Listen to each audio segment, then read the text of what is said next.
Bang Fir. Assalamualaikum warahmatullahi wabarakatuh. Selamat datang di channel Saja TV. Perseteruan antara Hotman Paris melawan Firdaus sebaliknya lah ya, itu memulai babak baru di mana ternyata imbasnya musuh dari sang Sultan Firdaus ya, menambah, yaitu kali ini Rudy Salim. Kenapa? Karena beberapa waktu lalu ketika Sultan Firdaus diundang podcast ke Rudy Salim, ternyata honor yang diberikan kepada Sultan ternyata diungkapkan, dibeberkan oleh Rudy Salim ke Hotman Paris. Hal ini jelas membuat sang Sultan meradang. Bagaimana mungkin dia tercederai hatinya karena uang 6 juta rupiah. Karena tentunya sang Sultan itu sebenarnya tidak butuh uang.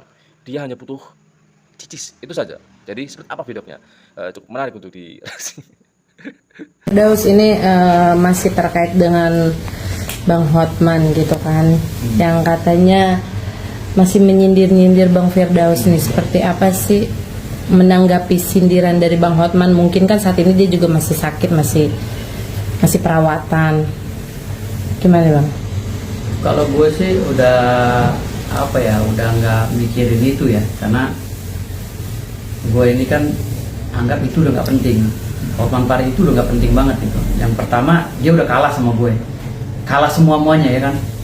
Dari harta dia kalah, dari intelektual dia kalah, dari kecerdasan dia kalah, ya, dari sikap integritas dia kalah, dari perkara yang dia tangani dia kalah, dari ingin memenjarakan Rasman Arief Nasution sampai sekarang dia kalah, walaupun dia mempropaganda beberapa kali, ya kan, sampai akhirnya dia tidak membicarakan masalah objek daripada perkara yang kita permasalahkan, malah melebar kemana-mana. Sekarang malah Rudy Salim dikait-kaitkan dengan dia, sehingga Rudy Salim saya somasi, dan saya pun telah membuat surat ke Lamborghini Itali dan Ferrari Itali. Saya juga membuat surat ke Lamborghini Asia Tenggara dan Ferrari Asia Tenggara. Karena saya adalah seorang customer yang akan membeli Ferrari dan Lamborghini. Memang ada niat saya mau beli, tetapi karena permasalahan ini yang digoreng oleh si Hotman Paris dan Rudy Salim, akhirnya ini membuat nama saya cemar, sehingga saya sebagai customer ya, atau konsumen merasa terjolimi dan merasa terdegradasi ya, karena sikapnya Rudy Salim yang membocorkan rahasia mekanisme podcast di tempat dia kepada Hotman Paris, sehingga narasi yang dibuat oleh Hotman Paris seakan-akan saya meminta uang atau mengemis uang. Saya tidak pernah mengemis. Saya sudah bilang berkali-kali, ada di WhatsApp-nya, sudah saya sebar di media sosial, WhatsApp-nya dengan Rudy Salim ya, dengan manajemennya. Saya bilang, kamu yang ngejar-ngejar saya. Saya sudah nolak loh beberapa kali. Dia bilang gitu. Kamu meminta kepada saya, mengemis kepada saya agar saya mau di podcast Rudy Salim. Saya bilang, saya nggak mau kalau dibayar murah. Saya mintanya 25 juta atau minimal 15 juta. Tapi dia memohon lagi, meminta, akhirnya deal di angka 6 juta.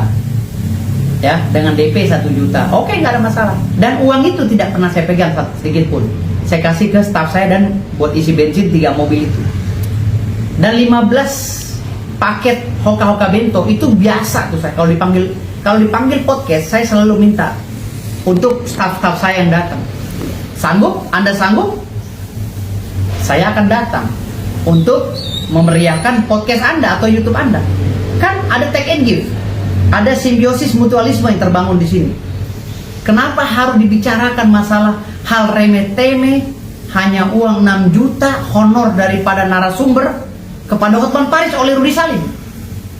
Sementara Rudy Salim mengaku dia adalah public marketing ya, yang membranding PT Ferrari dan PT Lamborghini Indonesia agar PT Lamborghini Indonesia dan PT Ferrari bisa terangkat namanya dan bisa laku keras dagangannya. Tapi dengan sikapnya Rudy Salim hari ini sama dengan menjatuhkan brand Lamborghini loh. Saya diwawancara itu di depan Lamborghini dan Ferrari yang mau saya beli, gitu loh. Bagaimana saya seorang konsumen yang berniat baik ingin membeli Lamborghini dan Ferrari itu, tapi nama saya dijatuhkan hanya dengan propaganda dan framing uang transport podcast 6 juta. Bisa dibayangkan, di dunia manapun tidak ada orang segila kalau ini benar ya, segila Rudy Salim dan Hotman Paris. Kenapa? Honor ini biasa diterima oleh semua narasumber dimanapun, berdasarkan hasil kesepakatan. Dan honor ini menjadi rahasia pribadi antara mereka berdua, ya, yang telah mengikat kerjasama. Apabila honor ini terjadi, ini menjadi rahasia pribadi. Kenapa diumbar oleh Rudy Salim ke Hotman? Sehingga oleh Hotman dinarasikan saya mengemis katanya. Ada isi chat saya buktikan itu di media sosial bahwa saya tidak mengemis, mereka lah yang mengemis. Rudy Salim lah yang mengemis kepada saya agar saya diminta untuk podcast. Dan tayangannya sekarang ratusan ribu. Tayangannya di YouTube-nya Rudy Salim. Bukan saya mengemis, Rudy Salim dengan manajemen yang mengemis kepada saya. Karena saya sedang viral. Gitu, ya. Bukan saya mengemis.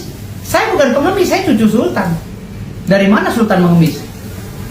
Dan saya sudah berkali-kali bicara pada saat podcast, saya bilang, Rudy, saya mau beli Ferrari dan Lamborghini kamu. Tunggu saatnya. Karena memang saya ada transaksi tanah yang nilainya juga ratusan miliar. Memang saya mau beli niatnya. Gitu. Okay. Berarti abang merasa dimalukan ya? Maksudnya bukan dimalukan, saya nggak pernah malu, tapi saya merasa difitnah, ya, dan direndahkan martabat saya sebagai pelanggan atau konsumen dari Lamborghini dan Ferrari. Berarti itu alasan abang mengasomasi Rudy Salim? Ya, saya mensomasi dan saya menyurati PT Ferrari Internasional yang ada di Italia. Saya menyurati PT Lamborghini Internasional yang ada di Italia. Dan saya juga menyurati PT Lamborghini dan Ferrari yang ada di Asia Tenggara. Dan saya juga menyurati PT Lamborghini dan Ferrari yang ada di Indonesia. Karena ini akan menjadi presiden buruk bagi penjualan Ferrari dan Lamborghini Indonesia. Gitu loh. Saya seorang konsumen yang berniat ingin membeli loh. Bahkan dalam celutukan saya itu saya sempat bercanda sama Rudy Salim. Saya bilang kalau 30 miliar murah, ada nggak yang 100 miliar? Dan itu benar. Saya mau membeli seharga 100 miliar kalau memang ada. Karena saya ada transaksi tanah nilainya ratusan M. Apa salah saya di situ? Karena juga keterlibatan ke Hotman Paris juga ya bang? Ya karena kenapa bisa dibocorin ke Hotman Paris yang menjadi rahasia pribadi? Kok bisa menjadi konsumsi publik? Gitu loh.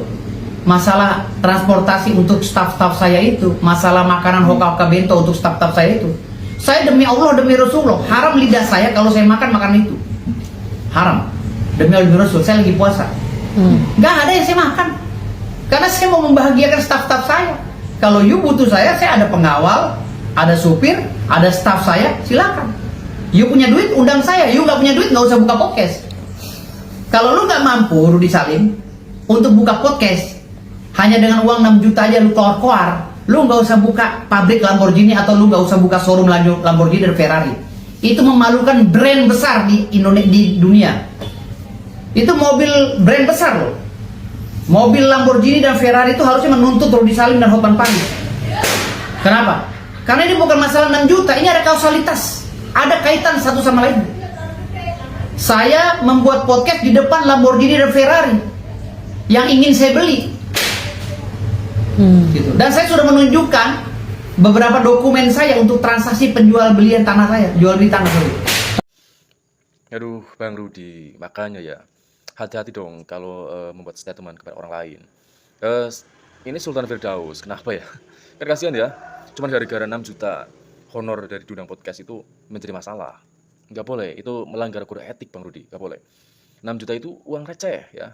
Maksudnya dia itu marah, 6 juta itu dia bermaksud untuk memberikan kepada tukang parkir Lamborghini yang akan dibelinya. Karena tahu kan Bang Sultan akan memberi Lamborghini. Jadi nggak boleh ya Bang Rudy ya, nggak boleh. Jadi ulangi ya. Di depan Rudy Salim, di depan Lamborghini itu. Dan saya sudah bilang kalau ini dibayar, saya bayar Lamborghini Anda. Bahkan saya mau beli 10 unit Ferrari dan Lamborghini. Gitu. Sudah niat ya bang? Udah niat memang. Dan niat saya itu harusnya di backup terus, di follow up terus oleh si Rudy. Jangan melihat karena penampilan saya begini saya dianggapnya tidak punya uang. Salah itu bukan jiwa marketing namanya. Kalau jiwa marketing itu setiap ada orang yang berniat langsung dia merayu terus. Itu jiwa marketing. Ini bukan merayu saya untuk membeli Lamborghini dan Ferrari, malah saya dijelekan oleh Rudy Salim melalui Hotman Paris. Kan lucu. Ini kan akan menjatuhkan brand Ferrari dan Lamborghini yang begitu besar di Indonesia ini. Orang sedang sedang tertarik loh untuk memberi Lamborghini, termasuk saya, karena banyak iklan-iklan Lamborghini dan Ferrari. Akhirnya saya tertarik untuk memberinya. Oke. Gitu. Wallahi demi Rasul, saya akan membeli Lamborghini dan Ferrari. Saya udah niat. Berarti nanti abang buktikan ya. Saya akan buktikan. Kalau tanah saya dibayar, saya akan beli. Oke, Bang, Itu tapi janji saya. Tapi hari ini saya mensomasi Nuri Salim dan saya memberikan surat kepada Ferrari dan Lamborghini di Italia Kapan Bang somasi? hari ini. Udah dikirimkan? Udah. Oh, gitu. Bang, tapi ada penyesalan gak sih setelah menghadiri podcast Rudy Salim akhirnya berbuntut seperti ini gitu? Nggak ada penyesalan, nggak ada. Karena udah terjadi kan. Orang yang nggak pernah menyesal. Tetapi saya ingin memberikan ya edukasi kepada masyarakat atau advice ya atau pencerahan lah ya, membuka cakrawala berpikir bahasa Indonesia bahwa inilah moral dan mental anak Indonesia. Sudah sebesar dan sekelas Rudy Salim aja udah begini kelakuannya. Padahal dia itu marketing paling besar loh di Indonesia, masalah Lamborghini dan Ferrari. Tapi kok jiwanya jiwa kampungan gitu loh. Nggak elegan banget, nggak sesuai dengan merek Lamborghini dan Ferrari yang ada yang disemat di dalam dirinya. Kok sekelas Rudy Salim teriak-teriak, sudah ngundang orang, sudah ngasih, sudah sepakat uang operasional 6 juta, kok teriak-teriak gitu loh, nggak malu sama Lamborghini sama Ferrarinya. Kan ini akan menjatuhkan kredibilitas Ferrari dan Lamborghini di Indonesia. Orang akan berpikir, ngapain kok beri ke orang buat Pak? Walaupun dia punya duit lebih, kalau udah gak respect sama marketingnya nggak akan beli Lamborghini, percaya saya. Nggak akan beli Ferrari. Semua orang Indonesia ini berduit, nggak ada yang norak. Begitu. Abang merasa didiskriminasi nggak sih Bang sama Rudy Salim sendiri, maksudnya enggak. dengan dia akhirnya membocorkan ke Hotman Enggak. gitu? Saya anggap itu hal yang bodoh. Orang selevel dia melakukan hal yang bodoh, berteriak-teriak seakan-akan dia rugi 6 juta, kan hal yang bodoh. Lamborghini puluhan miliar, Ferrari puluhan miliar, 6 juta dia teriak-teriak, diketawain orang Pak. Sementara saya, orang yang direndahkan oleh dia, udah 9 rumah yang saya kasih ke staf saya. Ya, hektaran tanah yang saya kasih ke staf saya. Itu buktinya ada. Ya, 8-9 rumah. Gitu. Lah ini baru duit 6 juta, memalukan sekali. Gitu loh. Membuli saya di media sosial dengan mengatakan bahwa saya mengemis-ngemis uang 6 juta. Oke ya, cukup sekian video reaksi dari Sang Sultan Firdaus yang kini tengah meradang dan mendapat musuh baru dari Bang Rudy Salim yang sebenarnya sih dia itu nggak sengaja, Bang Sultan, nggak sengaja. Jadi tolong maafkan lah, jangan menambah musuh yang lain. Saya kira cukup sekian video kali ini. Semoga kalian terhibur dengan adanya Bang Sultan Firdaus Oibowo yang raja dari segala raja, ketua dari segala ketua. Pokoknya lengkap dari segala-galanya, core of the core itu istilahnya. Semoga dapat menghibur kalian. Sampai jumpa di video selanjutnya.